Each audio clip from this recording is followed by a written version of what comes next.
Welcome to Python series identity operator. ఈ పిక్చర్లో కనిపిస్తుంది ఇద్దరు హ్యూమన్ బీయింగ్సే. బట్ పర్సన్ 1కి ఒక నేమ్ ఉంటుంది, పర్సన్ 2కి ఇంకొక నేమ్ ఉంటుంది. ఇద్దరు నేమ్స్ డిఫరెంట్, బట్ ఇద్దరు అనేది అండర్ పర్సన్స్ కిందకే వస్తారు. కాకపోతే నేమ్స్ అనేవి డిఫరెంట్. లైక్ వైజ్ పైథాన్లో కూడా ఐడెంటిటీ ఆపరేటర్ అనేది వాల్యూ సేమ్ ఉంటుంది, కానీ మెమొరీ డిఫరెంట్ అనేది వేరేగా ఉంటుంది. ఈ పిక్చర్లో ఇద్దరు పర్సన్సే, అది వాల్యూ. అది ఇద్దరు నేమ్స్ అనేది మెమొరీ. నేమ్స్ అనేది డిఫరెంట్ ఉంది కదా, అలాగా. Identity operator 2 types, is not. In program ఇక్కడ ఏ అనే వేరియబుల్లో 10, 20, 30 అనే నెంబర్స్ లిస్ట్ తీసుకున్నాం. బీలో కూడా అవే నెంబర్స్ లిస్ట్ తీసుకున్నాం. ఇక్కడ రెండు వాల్యూస్ సేమే, ఏలో బీలో. కాకపోతే ఇది అలొకేట్ అయ్యే మెమొరీ వేరు. ఏ అనే వేరియబుల్లో ఒక లిస్ట్ క్రియేట్ చేస్తేనే అది ఒక మెమొరీ అలొకేట్ అవుతుంది. ప్రతి మెమొరీ అలొకేట్ అయినప్పుడు దానికి ఒక యూనిక్ అడ్రస్ అనేది ఉంటుంది. బీ వేరియబుల్కి కూడా ఒక మెమొరీ అలొకేట్ అవుతుంది. ఆ మెమొరీకి కూడా ఒక యూనిక్ వాల్యూ ఉంటుంది. ఈజ్ ఆపరేటర్ ఏకి బీకి ఉన్న మెమొరీ వాల్యూని కంపేర్ చేస్తుంది. సో మెమొరీ అడ్రస్ అనేది డిఫరెంట్గా ఉంటుంది ఏకి బీకి.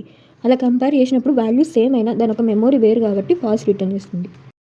Next is not operator. ఇక్కడ ఎక్స్లో 5 అనే వాల్యూ తీసుకున్నాం, వై వేరియబుల్లో 10 అనే వాల్యూ తీసుకున్నాం. ఇప్పుడు ఈజ్ నాట్ అనేది కూడా మెమొరీ అడ్రస్నే చూస్తుంది. ఎక్స్ అనే వేరియబుల్ క్రియేట్ అయినప్పుడు ఒక మెమొరీ క్రియేట్ అవుతుంది, దానికి ఒక అడ్రస్ అనేది ఉంటుంది యూనిక్.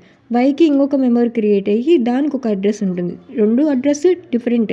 సో ఈజ్ నాట్ అని మనమే ఇస్తున్నాం, ఈ రెండు డిఫరెంట్ కదా అని అడుగుతున్నాం. సో అది ట్రూ అని రిటర్న్ చేస్తుంది. అనదర్ ప్రోగ్రామ్, ఇక్కడ ఏ వేరియబుల్లో మనం ఒక లిస్ట్ ఆఫ్ నెంబర్స్ని అసైన్ చేసాం. నెక్స్ట్ బీ ఈక్వల్స్ టు ఏ అంటే బీ అనే వేరియబుల్లో ఏ యొక్క వేరియబుల్ స్టోర్ అయి ఉంటుంది. ఏకి ఒక మెమొరీ అడ్రస్ అలొకేట్ అయి ఉంటుంది, బీకి ఒకటి అలొకేట్ అయి ఉంటుంది మెమొరీ అడ్రస్. కానీ బీలో ఏ అనేది అసైన్ చేసాం కాబట్టి బీకి కూడా ఏ యొక్క మెమొరీని అలొకేట్ అవుతుంది. సో అప్పుడు పర్ఫామ్ చేసినప్పుడు identity operator A is B అని ప్రింట్లో వేసినప్పుడు అది ఏ యొక్క మెమొరీ అడ్రస్ బీ వేరియబుల్లో ఉంది అని చూసి ట్రూ అని రిటర్న్ చేస్తుంది.